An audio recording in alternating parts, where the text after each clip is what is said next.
आज मैं आपको एक ऐसी रियलिटी दिखाने वाला हूँ जो शायद आपने कभी सोची हो। एक देश जिसको हम एडमायर करते हैं उनके डिसिप्लिन के लिए, उनके डेवलपमेंट के लिए और उनके फ्यूचरिस्टिक टेक्नोलॉजीज के लिए, वही आज खुद के एग्जिस्टेंस के लिए स्ट्रगल कर रहा है। जापान एक साइलेंट क्राइसिस के बीच डूब रहा है। हम सब जापान को उनके एनिमे शोज, बुलेट ट्रेन्स और प्लेनियर स्ट्रीट्स के लिए जानते हैं, लेकिन आज का ये सच कुछ और ही है। जापान में पिछले कुछ सालों में पॉपुलेशन में डिक्लाइनेशन देखने को मिला।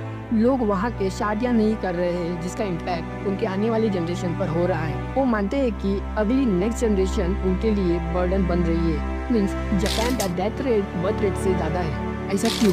और वहाँ अगर आप इस तरह स्ट्रीट पर बेहोश पड़े रहेंगे तो आपको शायद ही कोई देखने वाला मिलेगा, बिकॉज उनके लिए ये सब नॉर्मल है। जापान के स्कूल पिछले कुछ सालों में बंद हो रहे हैं क्योंकि वहाँ पढ़ने लिखने के लिए बच्चे ही नहीं है। कुछ विलेजेस को घोस्ट टाउन डिक्लेयर कर दिया गया है। आइए समझते हैं जापान का ये साइलेंट क्राइसिस आखिर है क्या। जापान एक ऐसा देश जो कभी डिसिप्लिन, इनोवेशन और प्रोग्रेस का सिंबल था, आज वही ऐसे संकट से गो थ्रू कर रहा है जिसे लोग क्वाइट क्राइसिस कह रहे हैं। 2023 में जापान की पॉपुलेशन लगातार 30th ईयर गिरी। आज के टाइम जापान की टोटल पॉपुलेशन अराउंड 12.4 करोड़ की है, जिसमें 29% ये लोग सीनियर सिटीजन है और ये नंबर बढ़ते ही जा रहे हैं। जहां दुनिया के देश यंगर जनरेशन पर ध्यान देकर उनके दम पर प्रोग्रेस कर रही है, वही जापान आज भी सीनियर सिटीजन पर रिलाई कर रहा है। दोस्तों, इसका जीता जागता एग्जांपल है जापान का एक ऐसा विलेज जहां लोगों से ज्यादा स्कैरस्क्रो डॉल्स है। यस, आपने सही सुना, नागोरो। ये जापान का एक ऐसा गांव है जहां ह्यूमन से ज्यादा स्कैरस्क्रो डॉल्स है।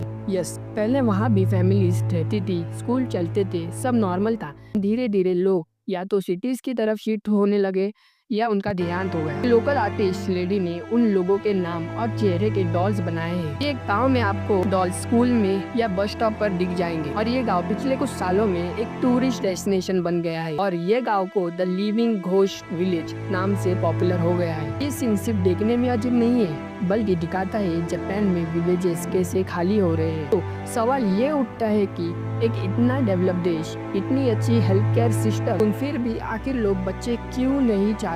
इसका जवाब एक या दो रीजंस में नहीं है। ये उनके डिपेंड करता है लाइफस्टाइल के ऊपर, फैमिली प्लानिंग और वर्क कल्चर पर भी। आज जापानीज लोगों में करियर को लेकर ज्यादा प्रायोरिटाइज दे रहे हैं, स्पेशली वुमेन्स। एक रिसोर्स के मुताबिक अराउंड 60% जापानीज वुमेन ये मानती है कि शादी के बाद उनके पर्सनल फ्रीडम और करियर को ऑफेंडली खत्म हो जाते हैं। सेकेंड, जापान का वर्क कल्चर दुनिया भर में नोटोरियस है। जापान में एक वर्ड भी डेडिकेट है, इसका नाम कारोशी है, means death by over work. ही सुना, ओवर टाइम एक्सपेक्टेड होता है, मगर जापानीज का एक हार्श ट्रूथ भी है, आपको ओवर टाइम के वहाँ पैसे नहीं मिलते। जापान का वर्क कल्चर काफी ज्यादा टॉक्सिक है। काम करने के बाद बंदा घर आने पर इतना थक जाता है, उसके पास उतनी एनर्जी नहीं होती जिसका इम्पैक्ट उनके डेटिंग लाइफ, उनके पर्सनल लाइफ पर पड़ता है। और इसी लाइफस्टाइल की वजह से इसका इम्पैक्ट हमें पॉपुलेशन डिक्लाइनेशन में देखने को मिला।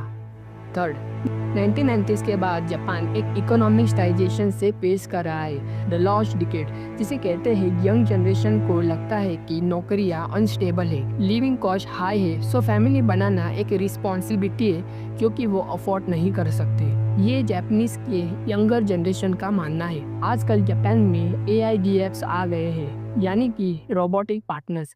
ये आजकल एक बूमिंग मार्केट बन चुका है। इसका फेमस ब्रांड है गेटबॉक्स AI, कि बंदे को कंपेनियनशिप देता है, उसको महसूस ही नहीं होने देता कि ये एक AI है। यस, इसका मेन मोटो यही है कि लोगों के साथ पर्सनल कनेक्शन बनाना। इसका इम्पैक्ट जापानीज यूथ पर देखने को मिल रहा है। कई Japanese youth, 50% of Japanese youth ये कम्प्लीटली कट ऑफ हो चुका है फ्रॉम सोसाइटी।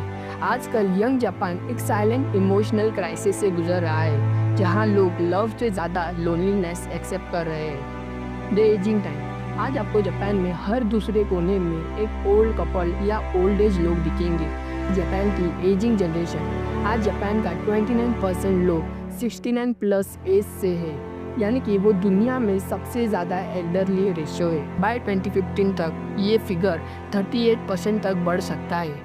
और एक शॉकिंग वाली बात ये है कि जापान में 100 साल से या उससे ज़्यादा के लोग संख्या ज़्यादा है, अराउंड 90,000 के ऊपर है। इसका बर्डन हमें इनके हेल्थ केयर और पेंशन सिस्टम पर देखने को मिलता है। हर साल हेल्थ केयर पेंशन सिस्टम पर प्रेशर आ रहा है। गवर्नमेंट को एक रिटायर होने वाले सीनियर सिटीजन की देखभाल के लिए काफ़ी रिसोर्सेस एलोकेट करने पड़ रहे हैं। इन दिक्कत ये है कि उनके सपोर्ट के लिए काम करने वाली यंग जनरेशन की काफ़ी कमी हो रही है। जापान का डिपेंडेंसी रेशियो एक डेंजरस लेवल पर पहुंच चुका है।